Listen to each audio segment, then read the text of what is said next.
Situasi di Mediterania Timur baru saja memanas ke tingkat militer. Upaya internasional untuk mengirimkan bantuan kemanusiaan ke Gaza kini memerlukan pengawalan bersenjata.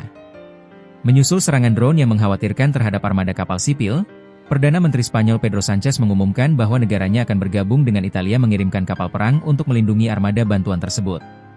Ini bukan lagi sekadar misi kemanusiaan, melainkan intervensi militer Eropa untuk menegakkan hukum internasional. Apa yang terjadi pada armada bantuan ini, dan mengapa dua negara NATO memutuskan untuk turun tangan dengan kapal perangnya? Mari kita bedah tuntas. Armada yang dimaksud adalah Global Summit Flotilla, GSF, yang terdiri dari sekitar 50 kapal sipil. Kapal-kapal ini membawa orang-orang dari 45 negara, termasuk pengacara, aktivis, dan bahkan aktivis iklim terkenal Swedia, Greta Thunberg, dengan tujuan menerobos blokade laut Israel di Gaza.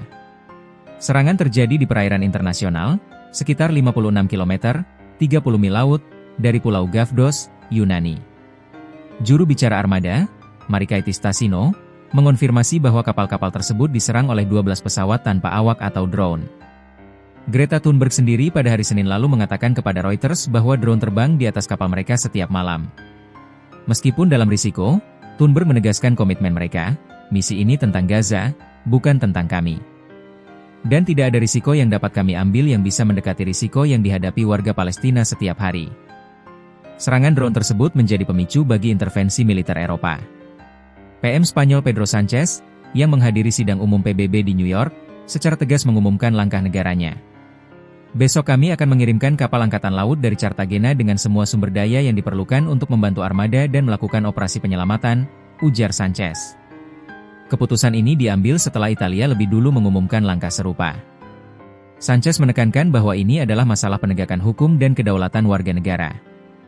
Pemerintah Spanyol bersikeras bahwa hukum internasional harus dihormati dan hak warga negara kami harus dihormati untuk berlayar melalui Mediterania dalam kondisi aman. Langkah ini menunjukkan keseriusan Eropa untuk memastikan bantuan makanan dan kebutuhan pokok dapat mencapai penduduk Gaza yang menderita, sekaligus melindungi aktivis dan warga negara mereka di perairan internasional. Keputusan Spanyol dan Italia, dua anggota NATO, untuk menyediakan pengawalan militer bagi armada bantuan sipil adalah eskalasi signifikan di Mediterania.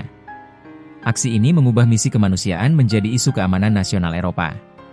Meskipun Israel berulang kali mengkritik armada bantuan tersebut dan belum berkomentar apakah mereka bertanggung jawab atas serangan drone, kehadiran kapal perang Eropa secara implisit adalah tantangan militer dan diplomatik terhadap siapapun yang mencoba menghalangi armada bantuan. Eskort militer ini menjamin bantuan akan sampai, tetapi juga menciptakan skenario berisiko tinggi jika kapal perang tersebut menemui perlawanan di perairan yang diblokade. Ini adalah langkah terberat yang diambil negara-negara Eropa sejauh ini untuk memaksakan akses kemanusiaan ke Gaza. Serangan drone terhadap armada GSF, yang membawa orang-orang dari 45 negara, telah memicu respons militer yang serius dari Spanyol dan Italia.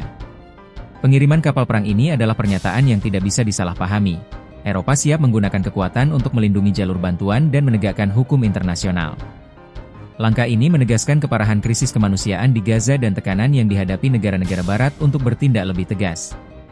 Menurut kalian, apakah langkah Spanyol dan Italia mengirim kapal perang ini akan efektif menjamin keamanan bantuan ke Gaza? Dan mungkinkah ini memicu ketegangan militer lebih lanjut di Mediterania? Tulis pendapat kalian di kolom komentar.